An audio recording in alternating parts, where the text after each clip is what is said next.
Hello বন্ধুরা, তো তোমরা সবাই কেমন আছো? আশা করি সবাই খুব ভালো আছো, আমরাও অনেক অনেক ভালো আছি।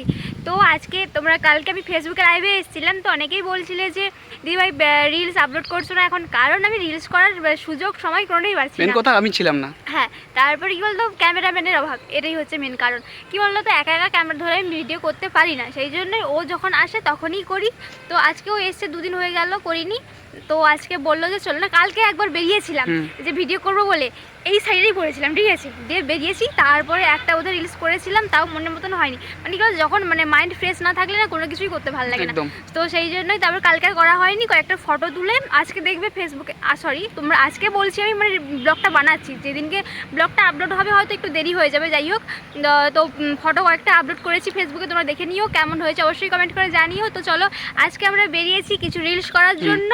এই দেখতে পাচ্ছ চারপাশে, ভিউটা দেখো, জাস্ট ভিউটা, আমাদের গ্রামের ভিউ, আমাদের গ্রামগঞ্জ ধান গাছে ভর্তি হয়ে আছে। এদিকটাতে অনেকের ঘরে ধান পেকে গেছে, আর অনেকের ঘরে সবাই ধান বেরিয়েছে। তো যাই হোক, আরো কিছুটা এগোলে এর থেকে আরো একটা ভিউ ভালো, মানে খুব ভালো জায়গা, পুরো নিরাবিল জায়গা। ওই জায়গাটা আমরা যাচ্ছি, ওই জায়গাটা গিয়ে রিলস বানাবো। তো চলো যাওয়া যাক।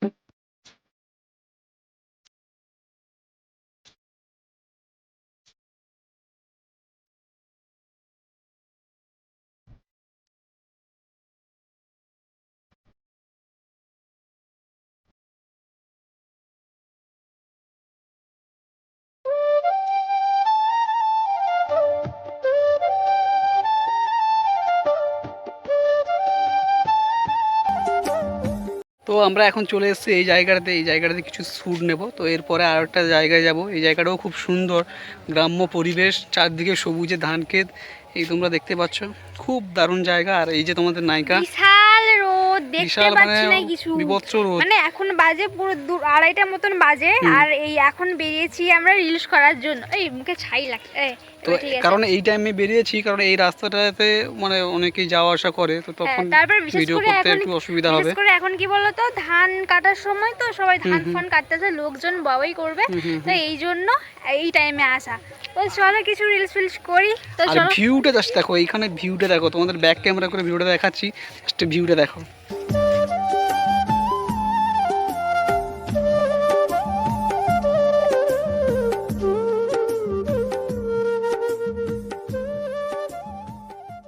মানে একসঙ্গে যে আসছিলি, আমার হবে আসছি 2-3টা পিঁপড়া আমাকে আগে পালে আসছে, তারপরে মানে আসছি। মানে কি ব্যাপারটা হয়েছে, অনেক বড় ব্যাপার। সাইকেলের অবস্থা প্রচণ্ড খারাপ, ঘন ঘন চেন পড়ে যাচ্ছে। ও বলছিল, মানে আমার ভাই বলছিল যে ও দাদাকে নিয়ে আসবে, আমার বড় ভাই বলছিল আমাকে নিয়ে আসবে, কিন্তু ও হচ্ছে একটুক্ষণ সাইকেলে উঠে এসছিল। আমার ভাই চালাতে পারবে কি পারবে না ভয়েও নেমে গেছে, দিয়ে বলছে বড় ভাই নতুন সাইকেলটাতে আমি আর তোমার দাদা ভাই এসেছি, আর সে পুরোনো সাইকেলটাতে একটুক্ষণ আছে আবার চেন পড়ে যায়, একটুক্ষণ আছে চেন, মানে সাইকেল অবস্থা, আর ওই সাইকেলটা পুরো ঝাঁঝরা করে দিয়েছে। হাত প্যাডেল করতে করতে এসছে এতটা রাস্তা। এটা বলছে 2-3টে পিঁপড়ে আমাদের আগে এখানটা চলে এসছে, তারপরে আমরা এসেছি। তাহলে চলো একটু রিলস টিলস করি, তারপরে দেখা হচ্ছে। বিশাল রোদ উঠেছে গো।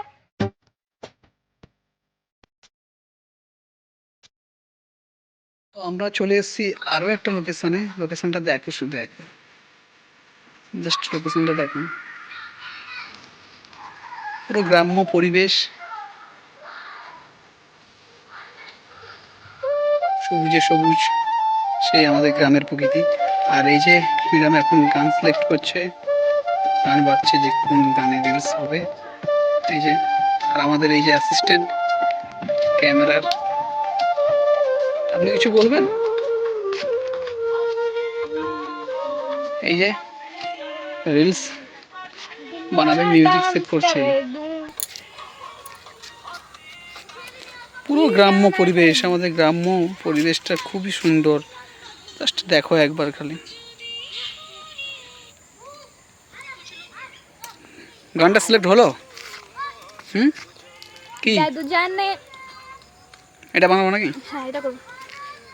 আমার বন্ধু মহা জাদু জানে, কিন্তু লোকেশনটা সেই আছে। হ্যাঁ আচ্ছা, এসছি ভিডিও করতে, কিন্তু মানে কি বলতো, বাড়িতে অনেকগুলো গান সিলেক্ট করে এসেছিলাম, এখানে এসে দেখি গানগুলোই সেভ হয়নি, আনসেভ হয়ে গেছে। কি জানি কি জন্য হয়ে গেছে, যে এই জন্য সমস্যা হচ্ছে একটু, ওই জন্য দেখছি কি গানে করা যায়। চলো দেখো কত দূর কি হয়। আর একজন, আর এই যে আমাদের এই লোকেশন, এই লোকেশনে এবার ভিডিও হবে। একটা খুব দারুণ লোকেশন, 3 মাথা রাস্তা পুরো, এই যে নামটা ভুলে গেছি, এটা শুটে গেছি, ঠিক আছে? তোমার এই ফলগুলো লেগেছে, শোনো আমাকে বলে যে এটা খাও মিষ্টি লাগবে। এবার আমি তো জানি না যে এটা কি ফল, এবার আমাকে দিচ্ছে, আমি তো খাইছি কি তিতা, সবাই হাসে রে। এবার আমি তো জানি না কি ফল। এটা অ্যাকচুয়ালি বট গাছের ফল না, এটা বট গাছের ফল না, এটা সে কি ডুমুক না গুমুক না কি একটা বলে, দেখবো ফাটাইলে। কোথায় ছিল এটা? ওইখান থেকে এসে এই যে ভিতরে সেই এথের মতন, ও কি বলে, আচ্ছা আচ্ছা আচ্ছা কিসের মতন, শশা টাইপের বিচার মতন কিছু একটা আছে। তাই প্রচুর তিতা, আমাকে সবাই বকা বানাইছিল। তো তোমরা দেখতে পাচ্ছ এখন আমরা এখানে রয়েছি, এখানে কিছু রিল শুট করলাম। আর আমাদের চারপাশের ভিউটা অনেকটাই সুন্দর, তীর মাথার রাস্তা, চারপাশে ধান গাছে পুরো ভর্তি, একটা বট গাছ রয়েছে। আর ওই দিকটা যে দেখতে পাচ্ছ, ওই ধান গাছগুলোর পাশে ও পাশে যে একটা ফাঁকা জায়গা রয়েছে, ওটা হচ্ছে আমার বাবার বাড়ির জায়গা, ঠিক আছে? ওটাতে তোমার রোয়া হয়েছিল, সরি ধান গাছটা সব কিছু হয়ে কাটা ছাড়া সব কিছু শেষ হয়ে গেছে, ওই জন্য ফাঁকা হয়ে গেছে। যাই হোক, আর তোমাদেরকে আমি যেটা বলছিলাম, তো ব্যাপারটা হচ্ছে আমাদের এই যে গ্রামের চারপাশটা প্রাকৃতিক সৌন্দর্য, এটা কিন্তু খুবই সুন্দর। এখানে থাকলে মানে যারা গ্রামে থাকো তারা তো অবশ্যই জানো, শরীর মন সব কিছুই ভালো থাকে। ওই শহরের কলকারখানা, ধোঁয়া, উমুক তুমুক গাড়ির, মানে কি বলো তো, একেবারে আমার যারা অনেকেরই হয়তো শহর ভালো লাগে, বাট আমার না ভালো লাগে না খুব একটা। তো যাই হোক, আমাদের এই গ্রামটাই অনেক ভালো লাগে। তোমার যদি কখনো মন খারাপ হয়ে থাকে, তোমরা এই মাঠের চারপাশটাতে আসবে, এসে একটু বসবে, এই রাস্তাগুলো চারপাশে বসবে, মানে সুন্দর একটা হাওয়া, লোকজন যাচ্ছে, উমুক তুমুক, মানে খুবই একটা সুন্দর। মন যদি খারাপ হয়ে থাকে না, মনটা পুরো ভালো হয়ে যাবে, সত্যি বলছি। তোমরা যারা গ্রামে থাকো তারা তো অবশ্যই জানো, আর যারা শহরে থাকো তো প্লিজ এসে দেখে দিও, ঠিক আছে? সূর্যটাও প্রায় মানে অস্ত যাবে এরকমই একটা সময়।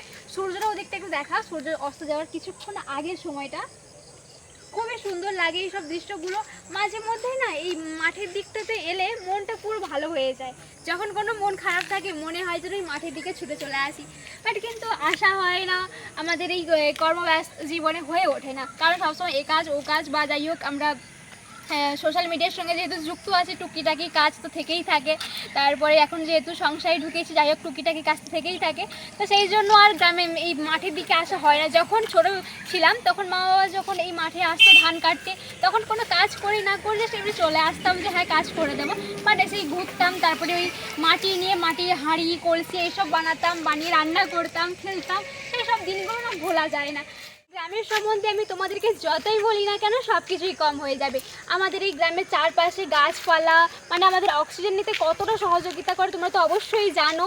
আর শহরের ব্যাপারটা কী হয় বলো তো, কলকারখানার ধোঁয়া, গাড়ির ইঞ্জিনের ধোঁয়া, এসব মানে কি বলবো বলো তো, শ্বাস নিতে অনেকটাই কষ্ট হয়ে থাকে। আর আমার যখন মন খারাপ হয়ে থাকে না পার্সোনাল, তখন আমার কী মনে হয় জানো তো, এই মাঠের দিকটাতে চলে আসি, দিয়ে একটু বসি, মনটা খুবই ভালো হয়ে যায়। আর আসলে কি বলো তো, আসার সময়ও হয় না, কারণ আমাদের এখন কর্মব্যস্ত জীবনে এমন একটা সিচুয়েশন হয়ে গেছে, তো সেই জন্য এখন আর আসা হয় না। ছোটোবেলাতে খুব আসতাম জানো। বেশি কিছু বলবো না কারণ আমি অনেকটাই জ্ঞান দিয়ে ফেলছি। তো চলো, আজকে এই রিলস করতে এসেছিলাম বলে একটু ঘোরাঘুরিও হয়ে গেল, মনটাও অনেকটা ভালো হয়ে গেল। তো চলো এখন আমরা বাড়ি যাব, আবার পরে তোমাদের সঙ্গে দেখা হচ্ছে। তো চলো, টাটা।